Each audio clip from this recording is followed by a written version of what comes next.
Is there a problem here? We need access to the classified archives, and we need it now. Are you deaf, old woman? The voice was sharp, polished, and dripping with an arrogance that seemed to suck the warmth from the quiet naval base library.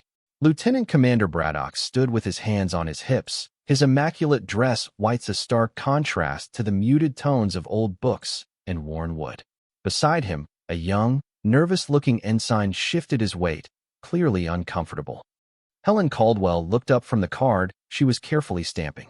At 84, her movements were deliberate, unhurried. Her silver hair was pinned in a neat bun, and a simple gray cardigan was draped over her shoulders.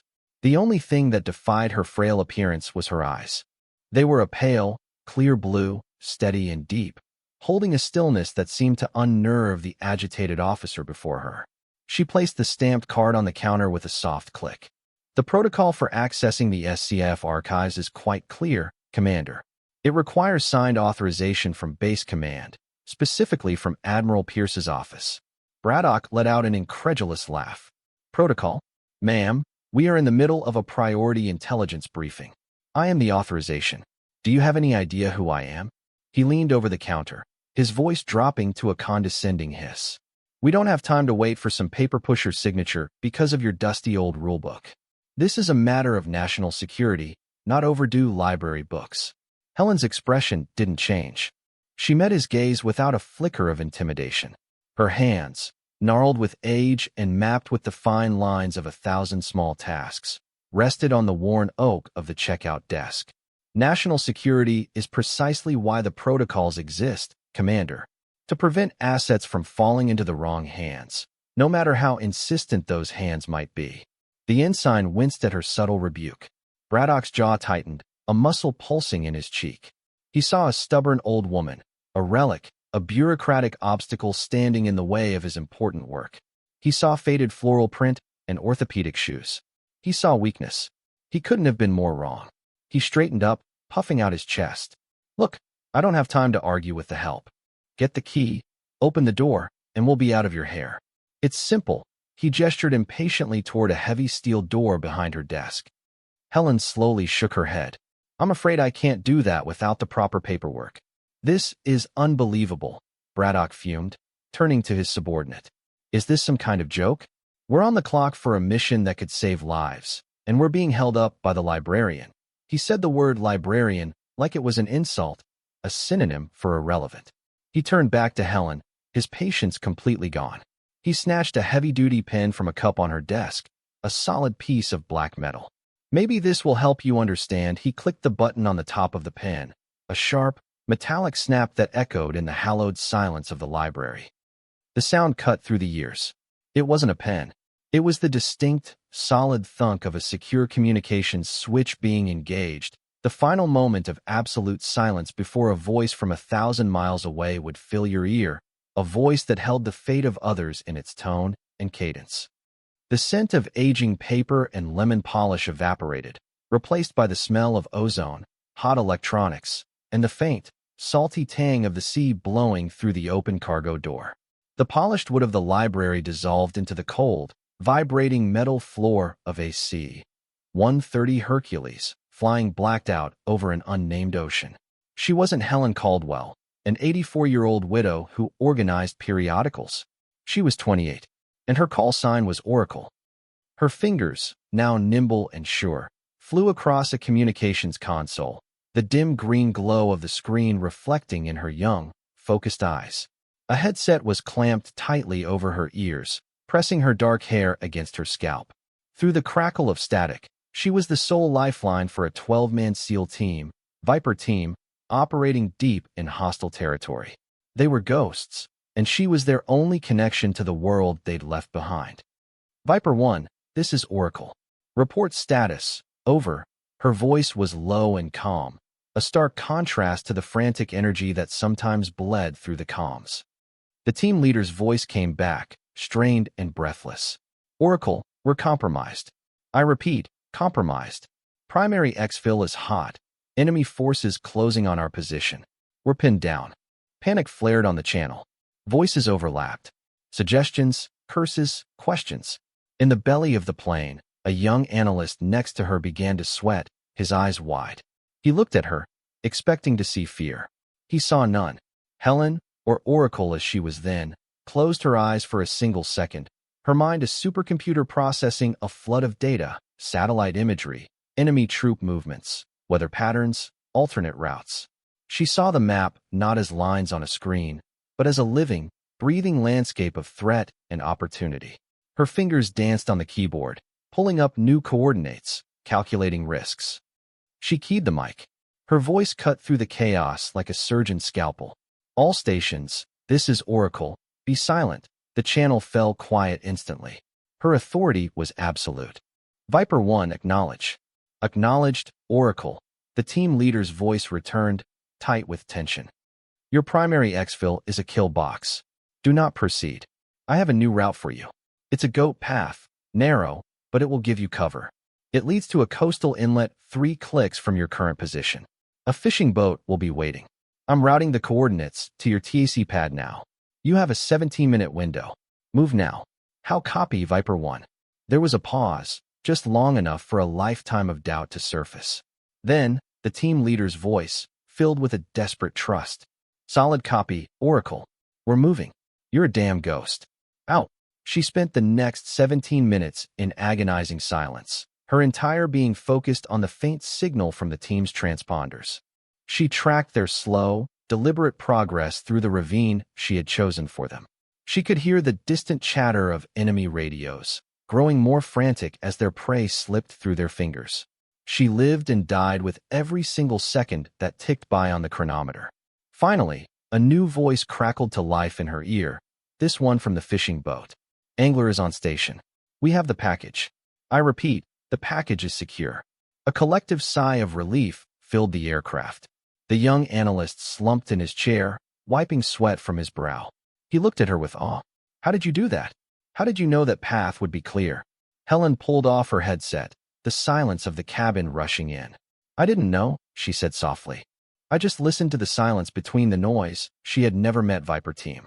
She never saw their faces. They were just voices in the dark, and she was the calm, steady voice that guided them home. Are you even listening to me? Braddock's voice yanked her back to the present. He was waving a hand in front of her face, his expression a mixture of fury and disgust. Zoned out again, Grandma? What? Were you dreaming about the good old days? Back when you were a typist in the steno pool. Did you have a cool little nickname they called you? Carbon Copy Carol? His mocking words barely registered. The memory had left its usual echo, a quiet ache of a life lived in shadows, a life of immense consequence that no one around her could ever see or understand. She looked at the arrogant young officer, at his chest full of ribbons earned in a modern, digital military, and felt not anger, but a profound sense of pity. He was so loud, so certain, and so completely blind. Just as Braddock opened his mouth to escalate his tirade further, the heavy glass doors of the library swung open with a soft whoosh. A man in his late 50s strode in, his uniform crisp and bearing the rank of a Navy captain. He moved with a quiet authority that instantly commanded the room. Tucked under his arm was a binder, but his eyes were what drew the attention. They were sharp, intelligent, and missed nothing. He was Captain Marcus Cole, the base's head of special operations. Braddock and his ensign immediately snapped to attention, their spines ramrod straight. Captain, Braddock barked out, caught completely off guard. Captain Cole's gaze swept across the scene, taking in Braddock's flushed, angry face, the nervous ensign, and finally, Helen, who remained perfectly composed behind her desk. An uneasy silence settled over the room. Cole's eyes narrowed slightly. At ease, Commander. Is there a problem here?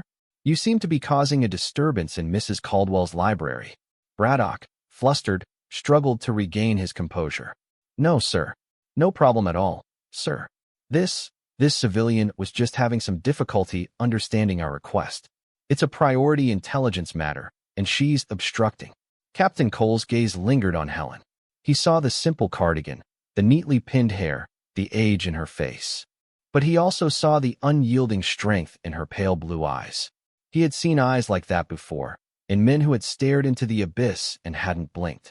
His eyes drifted down and caught a small, almost unnoticeable pin on her collar. It was a simple bronze starburst, faded with age. It wasn't a standard-issue military pin. It was something else, a unit citation from a task force that had been officially disbanded and denied decades ago. A ghost unit. A flicker of something, a distant memory, stirred in the back of his mind. He took a step closer to the desk, his voice softening. "Ma'am," he began, his tone respectful. "I apologize for my officer's conduct. Forgive me for asking, but have we met before? You seem very familiar." Helen offered him a small, sad smile. "I don't believe so, Captain. I've been here for 20 years. I would have remembered." Braddock, seeing an opportunity to reassert himself and portray Helen as senile, let out a dismissive scoff. "Sir, with all due respect, she's just the librarian. She probably doesn't remember what she had for breakfast. We were just joking around, asking if she had some secret agent call sign back in the day. You know, something dramatic like Oracle or whatever." The name landed in the silent room like a grenade. Oracle. Captain Cole froze. The blood drained from his face. His mind, in an instant, was ripped back across 35 years to a sweltering jungle night, pinned down with his men, with enemy fire raking the darkness around them. Their comms were down, their CO was dead, and they were surrounded. They were dead. And then, a voice had come through the static on a protected channel they didn't even know was active. A woman's voice, impossibly calm, impossibly clear. A voice that had talked them through the fire, that had guided them foot by foot through an impassable swamp to an extraction point that wasn't on any map. A voice they knew only by her call sign. The voice of a legend. The voice of a ghost who had saved his entire team. He stared at the quiet old woman behind the counter. He saw her now. The steady eyes. The unshakable calm. The pin. It all clicked into place with the force of a physical blow. His voice was a choked whisper. "What did you just say, Commander?" He didn't wait for an answer. He moved to the counter, his eyes locked on Helen's, filled with a dawning sense of awe and profound, gut-wrenching shame for what he had just witnessed. "Your name?" he said, his voice trembling slightly. "It's Helen Caldwell, isn't it?" She simply nodded, her pale blue eyes holding his. In them, he saw recognition. Cole spun around, his face a mask of cold, controlled fury. He fixed his gaze on Braddock, and the young officer physically recoiled from the sheer intensity. "You stand there in that uniform." Cole's voice was dangerously low, yet it carried to every corner of the library. "And you speak to this woman with that tone? You, who wouldn't be qualified to carry her bags. You, who are alive today because of the trail people like her blazed in the darkness." He took a step toward Braddock, who looked like he wanted the floor to swallow him whole. "This, librarian, Commander," Cole spat the word with contempt, "is Helen Caldwell. Call sign, Oracle. During the Cold War, she was the lead communications and intelligence analyst for Joint Task Force Nightingale. The unit that you read about in classified history books as a ghost story. The unit that officially never existed." The ensign's mouth fell open. Braddock's face had gone from red to a pasty, sickly white. In 1987, Cole continued, his voice rising with righteous anger, "During Operation Night Serpent, my team was compromised deep in Soviet-controlled territory. We were written off, left for dead. But Oracle refused to abandon us. From a black site thousands of miles away, with nothing but a radio and a map, she guided us out. She coordinated a non-sanctioned extraction and saved the lives of all 12 men on my team. I was a young lieutenant then. I never knew her name. I never saw her face. We only knew the voice that brought us back from the dead. The voice of Oracle." He pointed a trembling finger at Helen. "This woman has forgotten more about national security than you will ever learn. Her mind was a weapon that protected this nation in ways you can't even begin to imagine. She holds clearances so far above your head you couldn't see them with a telescope. And you called her Grandma." The silence in the library was absolute, broken only by the hum of the fluorescent lights. Every person in the room was frozen, staring at the unassuming old woman who was now revealed to be a giant. Braddock looked as if he'd been struck. His arrogance, his pride, his entire sense of self had been dismantled in less than a minute. He looked at Helen, truly seeing her for the first time. He saw the quiet dignity not as weakness, but as the profound stillness of someone who had operated under unimaginable pressure. He saw the steady eyes not as vacant, but as the watchful gaze of a protector who had never stopped serving. He stumbled forward, his polished shoes scuffing on the floor. "Ma'am," he stammered, his voice cracking. "Ma'am, I am so sorry. I had no idea. There's no excuse for my behavior. I was arrogant and I was wrong. Deeply wrong." Helen looked at the humbled young officer, and for the first time, a gentle smile touched her lips. There was no triumph in her eyes. "No, I told you so." There was only grace. "We all have a role to play, Commander," she said, her voice soft but clear. "Yours is on the front lines. Mine was in the shadows. The important thing is to perform your duty with honor, and to never assume you know the story of the person standing in front of you." She then slid the stamped card across the desk. "Now, about those archives. If you can get Captain Cole to sign the authorization, I'll be happy to open the door for you." Captain Cole watched the exchange, a lump forming in his throat. He saw it then, the same calm, forgiving strength that had guided him out of the darkness all those years ago. It hadn't faded with time, it had only deepened. He stepped forward and placed a hand on Braddock's shoulder, then looked at Helen. "It would be my honor, ma'am. Heroes are rarely the ones you see on parade floats.